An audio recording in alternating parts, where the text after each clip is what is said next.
দুনিয়াটা তুমি নিয়ে নাও, শুধু একবার ভালোবাসি বলে যাও।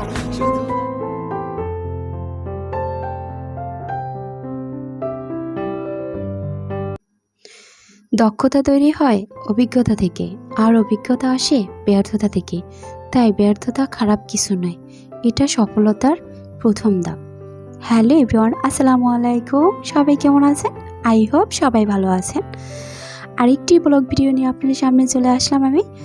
এই তো আজকে সকাল 6:30টায় আমি কিচেনে চলে আসলাম। তো আমি আজকে আমার ছেলের জন্য নাস্তা বানানো থেকে শুরু করে দিলাম। ছেলেকে নাস্তা বানিয়ে দেবো স্কুলে। ছেলের জন্য নাস্তা বানানোটা একদম কমপ্লিটলি হয়ে গেছে, তাই এগুলোকে আমি একদম বক্সে করে ছেলের জন্য নাস্তায় দিয়ে দিলাম। তারপর আমি ছেলেকে স্কুলে পাঠিয়ে বাজারে চলে গেলাম।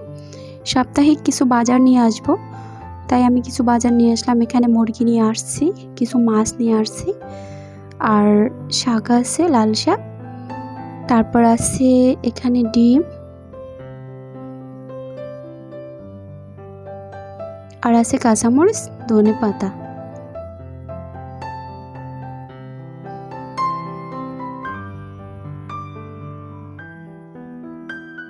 কাঁচামরিচ আর ধনেপাতাগুলোকে আমি আনার পরপরই যে কাজটা করে থাকি সেটা হচ্ছে ধনেপাতাগুলোকে সব সময় আমি সুন্দর করে বেছে বেছে ফ্রিজে একদম সুন্দরভাবে রেখে দিই।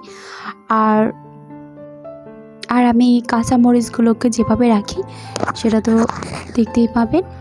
তো আপুরা ভাইয়ারা যে যেখান থেকে ভিডিওটি দেখছেন অবশ্যই একটি করে লাইক দিয়ে দেবেন, আর প্লিজ সাবস্ক্রাইব করে নেবেন, যাতে আমি নিত্য নতুন ভিডিও পাঠালে আপনাদের কাছে নোটিফিকেশন চলে যায়। এখানে আমি কাঁচামরিচগুলোকে সুন্দরভাবে বেছে নিতেছি।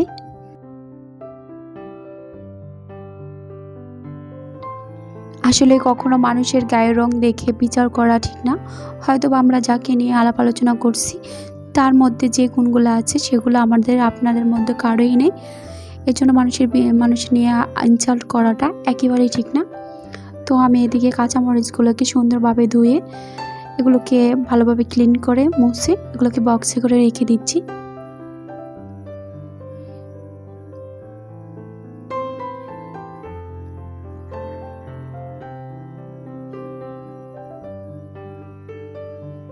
তারপরে আমি দুপুরের রান্নাটা একেবারে অফ ক্যামেরায় সেরে নিয়েছি।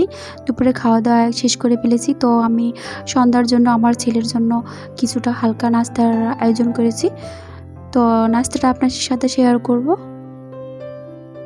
কিন্তু আমি আমার ছেলের জন্য কিছু পাউরুটি নিয়ে নিলাম, তারপরে নিয়ে নিলাম কলা নিয়ে নেব।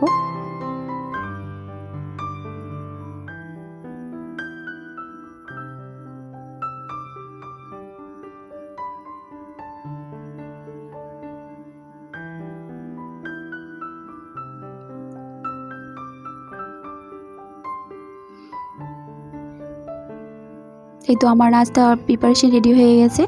তো ছেলেকে আমি খেতে দিয়ে দিচ্ছি সন্ধ্যার নাস্তাটা। আজকে আর কফি চা কিছুই করতে পারছি না, কারণ ছেলে বলেছে আম্মু আমার ঘুম হয় না তেমন একটা, আমাকে আজকে কফি চা কিছুই দিও না, তো আজকে আমার একটু ঘুমানোর প্রয়োজন। তাই বলে ঠিক আছে তোমাকে নাস্তা দিয়ে দিলাম, তুমি খেয়ে নাও।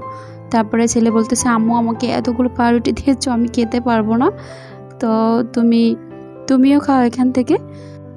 তো কি আর করা, তারপর মা ছেলে নাস্তাটা সেরে নিয়েছি।